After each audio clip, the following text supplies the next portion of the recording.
बिस्मिल्लाहिर्रहमानिर्रहीम। अस्सलाम वालेकुम नाज़रीन, मीडिया वाले प्रोग्राम के साथ आपका मेज़बान अली हमज़ा आपकी खिदमत में हाजिर है।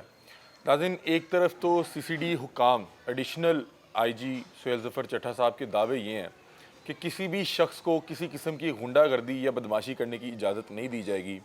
दूसरी तरफ इस वक्त हम मस्ती बाज़ार चौक में मौजूद हैं, जहाँ पे एक मुकामी गुंडा है। इसका नाम जमशेद उर्फ जानी बताया जा रहा है। इसकी हरकतों की वजह से पूरा मोहल्ला परेशान है। बता रहे हैं कि जब इसका दिल करता है किसी भी बच्चे को पकड़ के तशद्दुद का निशाना बना देता है। इसके हवाले से हमें अहले इलाका बता रहे हैं कि ये यहाँ पे मंशियात तक फ़रोख्त किया करता था, और जो हालिया इसकी कार्रवाई है उसमें ये एक बच्चे को बदतरीन तशद्दुद का निशाना बनाता है।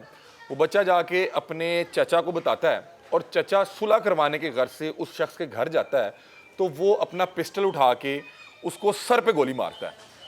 इस कत्ल की वारदात करने के बाद अभी तक ये और इसका भाई जो है मफरूर हैं और इश्तिहारी हैं, और जो मुतासरा ख़ानदान था उन समेत पूरे इलाके को थ्रेट करता है, डराता है, धमकाता है कि अगर आपने मेरे ख़िलाफ़ कोई कार्रवाई करवाई या मेरे ख़िलाफ़ जो आपने मुकदमा दर्ज करवाया आप इससे पीछे ना हटे तो आपको भी नुकसान का सामना करना पड़ेगा।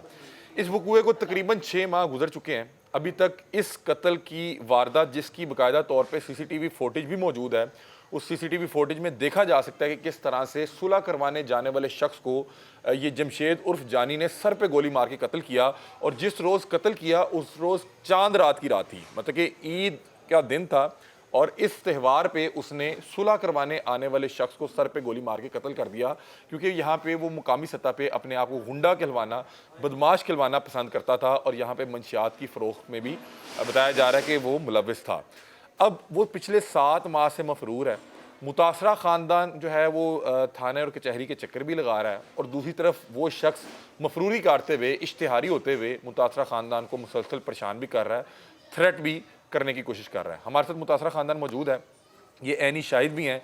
इनके सामने इनके भाई को जो है सर पे गोली मार के कत्ल किया गया। इनके बच्चे को बदतरीन तशद्दुद का निशाना बनाया गया था। उस बच्चे ने घर जाके अपने वालिद और चाचा को बताया।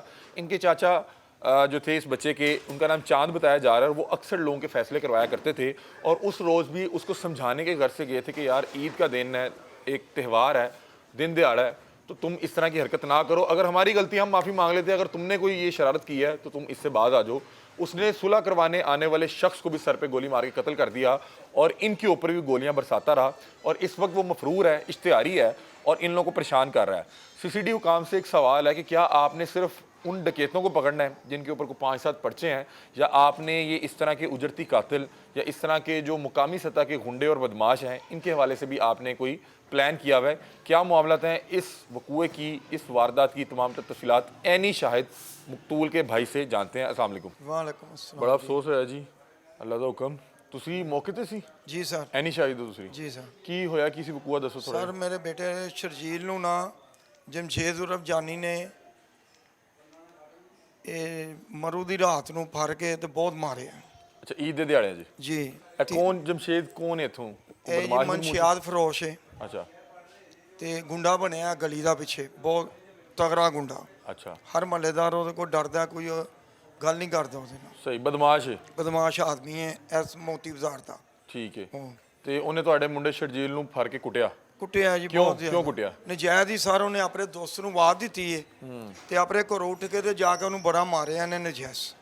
ਤੁਹਾਡੇ ਮੁੰਡੇ ਨੂੰ? ਜੀ ਮੇਰੇ ਪੁੱਤਰ ਨੇ ਪਤਾ ਨਹੀਂ ਕਿਸ ਤਰ੍ਹਾਂ ਜਾਨ ਛਡਾਈ ਏ ਕਿ ਘੰਟਾ ਸਵਾ ਘੰਟਾ ਮਾਰਦਾ ਰਿਹਾ, ਮੁੱਕੇ ਸੀਰੀ 'ਚ ਵੀ ਬੜੇ ਮਾਰੇ ਨੇ।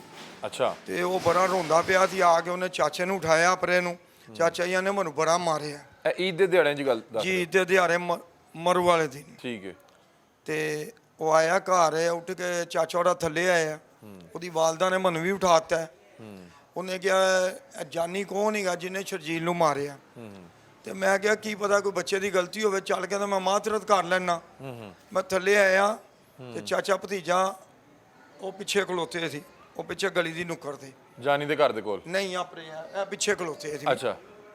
ਤੇ ਮੈਂ ਵੀ ਥੱਲੇ ਆ ਗਿਆ ਤੇ ਮੈਂ ਆ ਕੇ ਕਿਹਾ, ਮੈਂ ਕਿਹਾ ਯਾਰ ਸ਼ਰਜੀਲ ਕੀ ਹੋਇਆ? ਤੇ ਕਹਿੰਦਾ ਮੈਨੂੰ ਇਹਨੇ ਨਜਾਇਜ਼ ਮਾਰਿਆ ਪਾਪਾ। ਮੈਂ ਕਿਹਾ ਯਾਰ ਤੇਰੀ ਕੋਈ ਗਲਤੀ ਹੈ, ਮੈਂ ਚੱਲ ਕੇ ਮਾਫੀ ਮੰਗ ਲੈਣਾ, ਮਹੱਲੇਦਾਰੀ ਏ।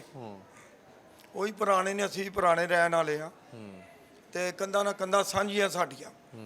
ਤੇ ਕਹਿੰਦਾ ਨਹੀਂ ਇਹਨੇ ਮੈਨੂੰ ਨਜਾਇਜ਼ ਮਾਰਿਆ, ਮੈਂ ਦੋਸਤ ਨੂੰ ਆਵਾਜ਼ ਦਿੱਤੀ ਹੈ ਪਾਪਾ, ਮੈਨੂੰ ਇਹਨੇ ਬਹੁਤ ਜ਼ਿਆਦਾ ਮਾਰਿਆ। ਅੱਛਾ। ਤੇ ਇਹਨੂੰ ਪੁੱਛੋ। ਮੈਂ ਕਿਹਾ ਅੱਛਾ ਯਾਰ, ਇਹਨੂੰ ਮੈਂ ਪੁੱਛ ਲੈਣਾ, ਰਮਾਨ ਨਾਲ ਚੱਲਨੇ ਆ।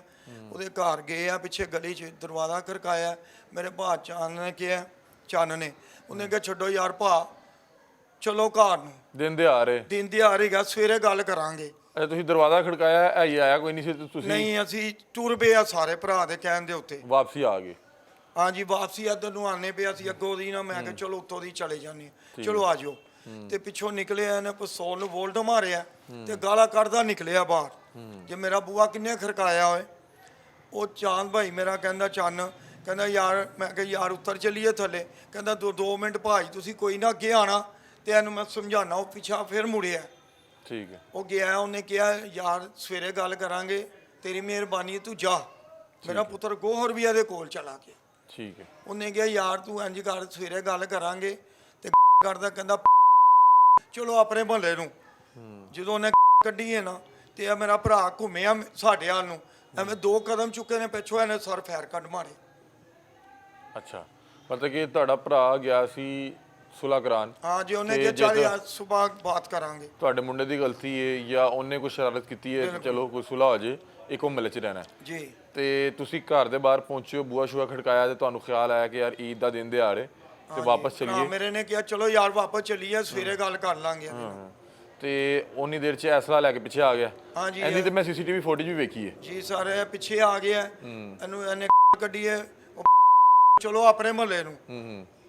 ਤੇ ਉਹ ਐਂ ਕਰਕੇ ਭਾਈ ਮੇਰਾ ਘੁੰਮਿਆ, ਉਹਨੇ 2 ਕਦਮ ਹੀ ਚੁੱਕੇ ਨੇ, ਉਹਨੇ ਫੈਰ ਕੱਢ ਮਾਰਿਆ। ਬਸ ਇਹੀ ਗੱਲ ਸੀ ਜਾਂ ਤੁਹਾਡੀ ਪਹਿਲੇ ਵੀ ਕੋਈ ਆਪਸੀ ਨਹੀਂ ਜੀ, ਟਸਲ ਪਹਿਲੇ ਚੱਲ? ਕੋਈ ਗੱਲ ਨਹੀਂ ਸਰ, ਸਾਡੀ ਕੋਈ ਕਿਸੇ ਮਹੱਲੇ 'ਚ, ਸਾਡੇ ਇੱਥੇ ਪੂਰੇ ਅਹਲੇ ਇਲਾਕਾ ਹੀ ਸਾਡੇ ਬੜਾ ਪਿਆਰ ਹੈ।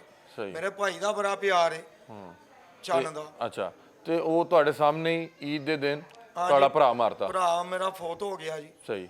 ਤੇ ਗੋਲੀ ਮਾਰ ਕੇ ਉੱਥੇ ਖਲੋਤਾ ਰਿਹਾ, ਕੀ ਕਰਦਾ ਰਿਹਾ? ਹਾਂਜੀ, ਉਹਨੇ ਮੇਰੇ ਉੱਤੇ ਵੀ ਫਾਇਰ ਕੀਤੇ ਨੇ, ਉਹ ਖੋਲ ਫਸ ਗਿਆ ਸਰ ਪਿਸਤੌਲ ਵਿੱਚ। ਅੱਛਾ, ਮਤਲਬ ਕਿ ਜਦੋਂ ਤੁਹਾਡਾ ਭਰਾ ਡਿੱਗਿਆ, ਜ਼ਹਿਰੀ ਗੱਲ ਹਾਂਜੀ, ਉਹ ਮੈਂ ਉਹਨੂੰ ਚੁੱਕਿਆ ਤੇ ਉਹ ਮੇਰੇ ਉੱਤੇ ਵੀ, ਉਹ ਸਾਨੂੰ ਤੇ ਪਤਾ ਹੀ ਨਹੀਂਗਾ। ਮੇਰਾ ਬੇਟਾ ਰੇ ਅੱਗੇ ਹੱਥ ਪਿਆ ਜੋੜਦਾ, ਇਹਨੇ ਮੇਰੇ ਉੱਤੇ ਵੀ ਫਾਇਰ ਕੀਤੇ ਨੇ। ਅੱਛਾ। ਉਹ ਸਾਨੂੰ ਪਤਾ ਹੀ ਨਹੀਂਗਾ ਫਾਇਰ ਪਿਆ ਕਰਦਾ ਹੈ। ਤੇ ਬਾਅਦ ਚੋਂ ਫਿਲਮ ਵੇਖੀਏ, ਉਹਨੇ ਮੇਰੇ ਵਾਲੀ ਵੀ ਫਾਇਰ ਕੀਤੇ। ਮੇਰਾ ਬੇਟਾ ਹੱਥ ਪਿਆ ਜੋੜਦਾ, ਮੈਂ ਰੋਲਾ ਪਾਇਆ ਬੜਾ। ਮੈਂ ਕਿਹਾ ਗੋਰੀ ਨੱਸ ਓਏ, ਗੋਰੀ ਨੱਸ, ਮੇਰਾ ਚੰਨ ਮਰ ਜਾਏਗਾ। ਨੱਸ, ਭਰਾਵਾਂ ਨੂੰ ਬੁਲਾ ਕੇ ਲਿਆ। ਉਹ ਨੱਸਿਆ ਜੀ ਪਿੱਛੋਂ, ਫਿਰ ਉਹਨੇ ਸਾਰਿਆਂ ਨੂੰ ਬੁਲਾਇਆ। ਮੇਰੇ ਪੁੱਤਰ ਵੀ ਆ ਗਏ ਨੇ ਸਾਰੇ, ਮੇਰਾ ਭਾਈ ਆ ਪਿੱਛੇ ਬੈਠਾ ਵੀ ਆ ਗਏ, ਸਾਰੇ ਆ ਗਏ ਨੇ। ਉਹਨੂੰ ਚੁੱਕ ਕੇ ਅਸੀਂ ਚਿੱਟੇ ਹਸਪੀਟਲ ਜਿੰਨੀ ਦੇਰ ਆ ਲਗੇ ਨੇ, ਉਹ ਰਸਤੇ 'ਚ ਫੌਤ ਹੋ ਗਿਆ ਮੇਰਾ ਭਾਈ। ਸਹੀ। ਉਹ ਮਤਲਬ ਕਿ ਤੁਹਾਡੇ ਭਰਾ ਚੰਨ ਨੂੰ ਗੋਲੀ ਮਾਰਨ ਤੋਂ ਬਾਅਦ ਤੁਹਾਡੇ ਤੇ ਵੀ ਉਹਨੇ ਫਾਇਰ ਕੱਢੇ ਨੇ, ਲੇਕਿਨ ਉਹਦਾ ਚੈਂਬਰ ਫਸ ਗਿਆ? ਉਹ ਫਸ ਗਿਆ, ਖੋਲ ਫਸ ਗਿਆ। ਜਦੋਂ ਪੁਲਿਸ ਨੇ ਰੇਟ ਮਾਰ ਕੇ ਉਹਦੇ ਘਰੋਂ ਬਰਾਮਦ ਕੀਤਾ ਨਾ ਅਸਲਾ, ਉਹਦੀ ਵਾਲਦਾ ਵੀ ਗਈ ਸੀ ਘਰ, ਤਾਲਾ ਮਾਰ ਕੇ ਵਾਲਦਾ ਨੂੰ ਵੀ ਉਹ ਨੱਸ ਗਿਆ। ਅੱਛਾ, ਦੌੜੇ ਨੇ? ਆ ਵਾਲਦਾ ਉਹਦੀ ਫੜੀ ਗਈ ਸੀ।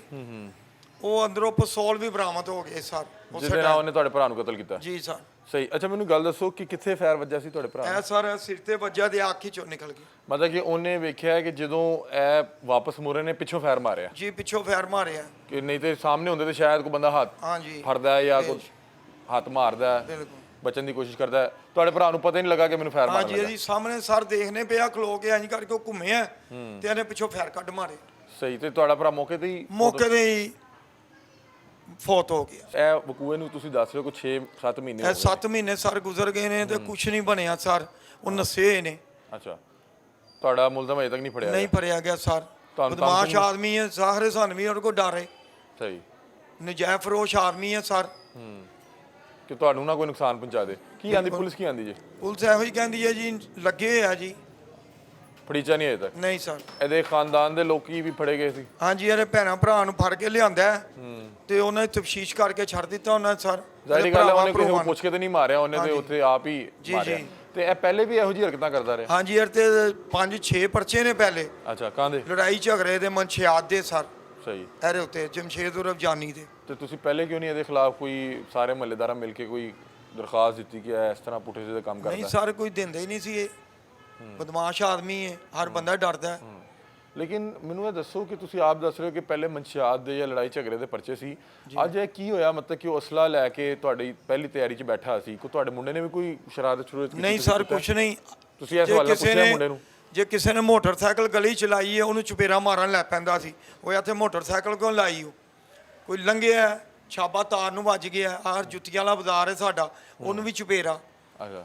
ਹਰ ਕੋਈ ਇਹਨੂੰ ਬਦਦੁਆਵਾਂ ਦੇ ਕੇ ਲੰਘਦਾ ਸੀ ਸਰ।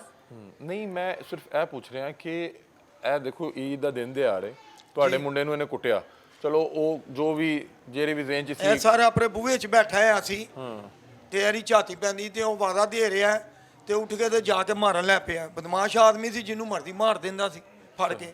ਪੂਰੀ ਗਲੀ ਇਹਦੇ ਕੋਲ ਡਰਦੀ ਸੀ। ਸਹੀ। ਤੇ ਇਹ ਜਦੋਂ ਤੁਸੀਂ ਗਏ ਹੋ, ਜ਼ਾਹਿਰੀ ਗੱਲ ਹੈ ਤੁਸੀਂ 15-20 ਮਿੰਟ ਤੱਕ ਗਏ ਹੋਗੇ, ਤੁਹਾਡਾ ਮੁੰਡਾ ਆਇਆ, ਉਹਨੇ ਦੱਸਿਆ, ਤੁਸੀਂ ਇਕੱਠੇ ਹੋਏ, ਤੁਸੀਂ ਗਏ, ਤੇ ਇਹਦਾ ਮਤਲਬ ਉਹ ਪਹਿਲੇ ਤੋਂ ਤੁਹਾਡੀ ਤਿਆਰੀ 'ਚ ਬੈਠਿਆ ਸੀ, ਕਿਉਂਕਿ ਅਸਲਾ ਜਿਹਦੇ ਕੋਲ ਵੀ ਹੁੰਦਾ ਹੈ ਸਾਰਾ ਇਹਦੇ ਕੋਲ ਜਾਇਜ਼ ਹੋਏ ਨਜਾਇਜ਼ ਉਹ ਲੁਕਾ ਕੇ ਰੱਖਿਆ ਹੁੰਦਾ ਨਾ। ਇਹਨੇ ਅੰਦਰ ਰੱਖਿਆ ਸੀ। ਇਹ ਘਰ ਹੀ ਗਾ ਸੀ, ਬੂਹਾ ਖੜਕਾਇਆ ਸਰ, ਤੇ ਅਸੀਂ ਟੁਰ ਪਿਆ। ਭਰਾ ਨੇ ਕਿਹਾ ਚਲੋ ਯਾਰ ਸਵੇਰੇ ਗੱਲ ਮੈਨੂੰ ਕਰਾਂਗੇ। ਲੱਗ ਰਿਹਾ ਕਿ ਮੇਰੇ ਨਾਲ ਲੜਨ ਆਏ ਨੇ। ਤੇ ਇਹ ਬਾਅਦ ਵਿੱਚੋਂ ਇਹਨੇ ਬੋਲਟ ਮਾਰ ਕੇ ਮਗਰ ਟੁਰ ਪਿਆ ਸਾਡੇ। ਤੇ ਤੁਹਾਨੂੰ ਉਸ ਟਾਈਮ ਲੱਗ ਰਿਹਾ ਸੀ ਕਿ ਮਾਰ ਦੇਗਾ?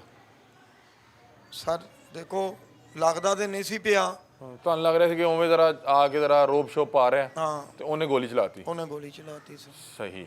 ਤੇ ਕੀ ਚਾਂਦ ਭਾਈ ਦੀ ਫੈਮਿਲੀ 'ਚ ਕੌਣ ਸੀ? ਸ਼ਾਦੀशुदा ਸਨ, ਬੱਚੇ ਸਨ? ਜੀ ਯਾਰ 3 ਬੇਟੇ 3 ਬੇਟੀਆਂ ਨੇ ਮੇਰੇ ਭਾਈ ਦੀਆਂ। ਅੱਛਾ। ਤੇ ਉਹ ਜ਼ਾਹਿਰੀ ਗੱਲ ਹੈ ਵਿਚਾਰੇ ਪਰੇਸ਼ਾਨ ਕਿ ਵਾਲਿਦ ਸਾਹਿਬ ਸੁਲ੍ਹਾ ਕਰਾਉਣ ਗਏ ਨੇ ਤੇ ਤੁਹਾਡੇ ਘਰ ईद ਦੇ दिन मैयत आ गई। हाँ जी, बड़ा क़यामत वाला लम्हा होना है सर बिल्कुल। हमारे साथ इस वक्त मकतूल चांद की जो है फैमिली मौजूद है, इनसे भी इस अफसोसनाक वाक़े के हवाले से जानते हैं। जी अस्सलाम वालेकुम। वालेकुम सलाम।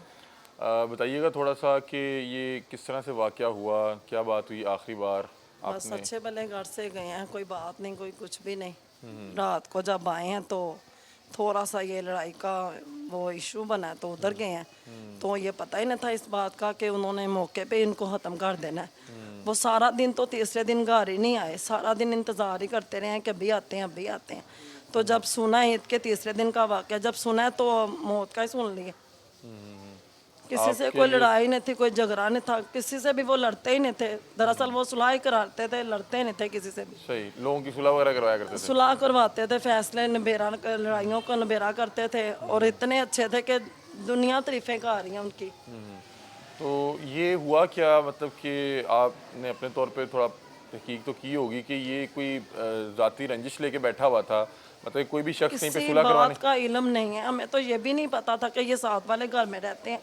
साथ वाली गली का वाक़या हमने कभी पहले सुना ही नहीं था कि भाई ये मौका हो जाएगा, वाक़यात हो जाएगी। इल्म ही नहीं था कि ऐसे कुछ होगा। क्या लम्हात थे जब वो उनकी बॉडी आई, क्योंकि अभी आपके सामने चंद मिनट पहले बिल्कुल ठीक गए होंगे? वो सारा दिन से ही घर नहीं थे, अपने कज़नों के साथ दावत पे रोटी वगैरह खाने के लिए उधर इकट्ठे होकर अपने कज़नों के साथ बैठे हुए थे। उधर से ही वापस आए हैं तो आगे से ये वाक़यात मिल गया हमें। तो रात को जब सुना है तो ये मौत का ही सुना है, उससे पहले तो मुलाकात ही नहीं हुई। सारा दिन तो घर में थे ही नहीं वो। ईद के तीसरे दिन का 12-1-2 बजे के घर उतरे हुए थे ऊपर से, तो रात को मौत का ही सुन लिया कि वो फोत हो गए। मौके पे डेथ हो गई है उनकी। और कितने बच्चे हैं आपके? 6 बच्चे हैं। कितना मुश्किल है उनके बाद?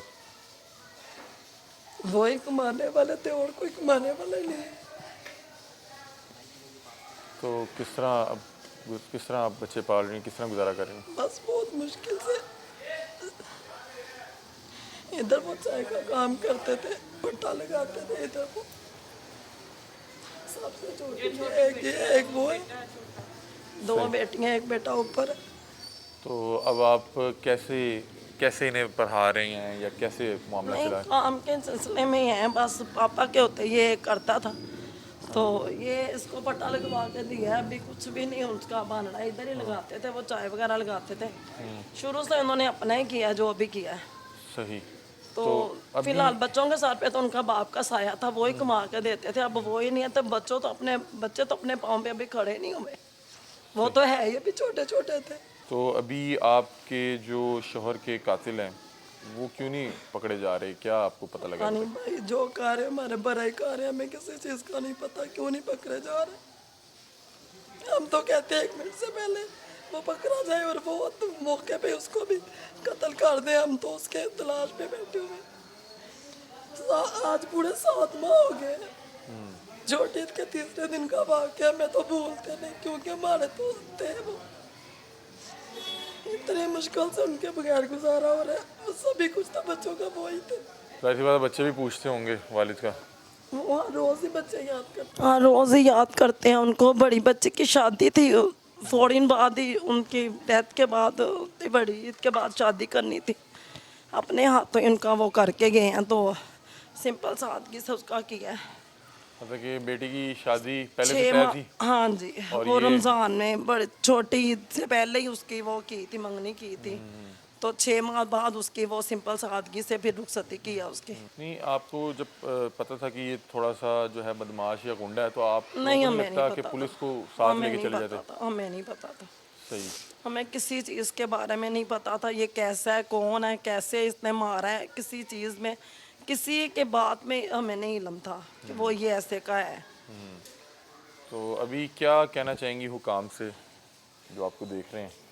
انصاف چاہیے ہمیں, جیسے بھی چاہیے, جلدی سے جلدی انصاف چاہیے. اس کا قاتل پکڑا جائے, اس کو ختم کیا جائے, پھر ہی پتہ چلے گا کہ بھئی قاتل پکڑا گیا, اس کو قتل کر دیا گیا یا جو بھی ہے. ٹھیک ہے ناظرین, یہ مقتول چاند کی اہلیہ ہیں اور یہ بتا رہی ہیں کہ میرے 6 بچے ہیں, اور اس واقعے سے پہلے جو ہے بڑی بیٹی کی شادی رکھی تھی جو 2 یا 3 ماہ کے بعد تھی, لیکن یہ افسوسناک واقعہ ہو گیا. بتا رہی ہیں کہ ہمارے گھر کے حالات بھی ظاہر سی بات ہے کہ وہ کمانے والے اکیلے تھے, ان کے بعد وہ معاملات نہیں رہے اس طرح, اور ریاست سے درخواست کر رہی ہیں کہ ہمیں ہمارے پیارے کا انصاف دلوایا جائے. اور یہاں پہ میں سی سی ڈی حکام اور مریم نواز صاحبہ جو سی ایم پنجاب ہے ان سے درخواست کرنا چاہوں گا کہ ہر محلے میں اس طرح کا چھوٹا چھوٹا ایک غنڈہ بدماش موجود ہے اور اس کے خلاف جو ہے اہل علاقہ نہیں جا سکتے. ان کی بڑی وجہ یہ ہے کہ آپ نے اس جگہ پہ رہنا ہے, آپ کا وہاں پہ گھر موجود ہے, آپ کے وہاں پہ بچے بچیاں وہاں پہ موجود ہیں. آپ اگر اس کی شکایت یا اس کی کمپلینٹ کریں گے یا اس کے خلاف کوئی مقدمہ یا ایف آئی آر درج کروانے کی کوشش کریں گے تو وہ آپ کو تنگ کرے گا, وہ آپ کے بچوں کو تنگ کرے گا, چونکہ اس کا جو ہے اثر و رسوخ متعلقہ تھانے میں زیادہ ہوگا ان کی نسبت. تو میرا ذاتی طور پہ ایک خیال ہے, مشورہ ہے, آپ ریاست سے, سی ایم پنجاب سے اور جو سی سی ڈی کے سربراہ ہیں ایڈیشنل آئی جی سہیل ظفر چٹھا صاحب, کہ آپ کو یہ جس طرح سے آپ غیر قانونی اسلحے کے خلاف ایک کمپین کر رہے ہیں, اس سے پہلے جتنے یہ مقامی سطح کے چھوٹے چھوٹے غنڈے بدماش ہیں جو یہاں پہ چھوٹی چھوٹی واردات کر کے عام عوام عام شہری کو پریشان کر کے بڑے غنڈے بننے کی تیاری کر رہے ہوتے ہیں, آپ کو اس حوالے سے بھی, ان کے سدے باب کے حوالے سے بھی کچھ نہ کچھ کرنا پڑے گا. یہ دیکھیں کہ اس شخص کے لیے ایک لمحہ تھا, اس نے اپنی دادا گیری, اپنی بدماشی, اپنی جو وہ اس کی غنڈہ گیری تھی اس کو مینٹین رکھنے کے لیے وہاں پہ 1 منٹ کے لیے وہ ٹریگر دبا دیا, لیکن اس نے یہ نہیں سوچا کہ میں 6 بچوں کو یتیم کرنے جا رہا ہوں, اس کی اہلیہ کو بیوہ کرنے جا رہا ہوں, اور اس کے پیچھے کوئی بات نہیں تھی. بچے کو اس نے مارا بھی اسی نے بچے سے, ایسا بھی نہیں تھا کہ کوئی بچوں کی لڑائی تھی اور اس لڑائی سے ہی بات بڑھی, خود ہی پہلے اس نے بچے کو تشدد کا نشانہ بنایا. یہ لوگ پوچھنے گئے کہ بھائی تم نے ہمارے بچے کو کیوں مارا ہے, یا اگر ہمارے بچے کی غلطی ہے ہم تم سے معافی مانگ لیتے ہیں, یا اگر تم نے شرارت کیا تو تمہیں اس حوالے سے پتہ ہونا چاہیے کہ تم اس طرح کسی کے بچے کو تشدد کا نشانہ نہیں بنا سکتے. تو بہرحال وہ مہنگا پڑ گیا کہ اس شخص نے اپنا اسلحہ لوڈ کیا اور وہاں پہ ان کا ایک عزیز جو ہے گولی مار کے قتل کر دیا, اور اب وہ پچھلے 7 ماہ سے اشتہاری ہے, مفرور ہے, اور انہیں یہ خطرہ ہے کہ وہ کوئی اور نقصان نہ کر دے. یہاں پہ آپ نے دیکھا ہے جو گنڈا اور بدماش ہوتا ہے وہ کہتا ہے میں پورا خاندان مکا دیا گا تاکہ کوئی مدعی نہیں ہوئے. تو یہ دیکھیں کہ مدعیوں کے لیے یہاں پہ اس ریاست میں کتنا مشکل معاملات ہیں کہ ایک ان کا پیارا جو ہے اس کے ساتھ ظلم ہو جاتا ہے, اور پھر وہ کورٹ کچہری کے چکر ہیں, اور وہ جو ملزم ہوتا ہے, مجرم ہوتا ہے, وہ جو ہے دندنانتا پھیر رہا ہوتا ہے, وہ تھریٹ بھی کر رہا ہوتا ہے, پریشان بھی کر رہا ہوتا ہے.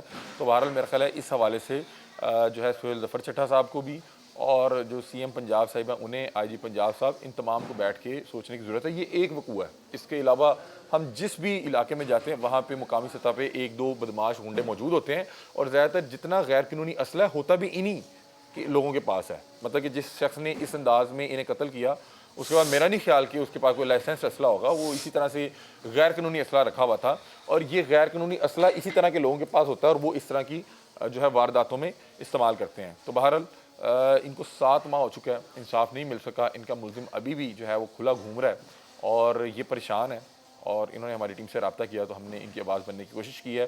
آپ اس حوالے سے کیا رائے رکھتے ہیں, اپنی رائے سے ہمیں آگاہ کیجیے گا. تب تک کے لیے اپنے میزبان علی حمزہ کو دیجیے اجازت. اللہ حافظ.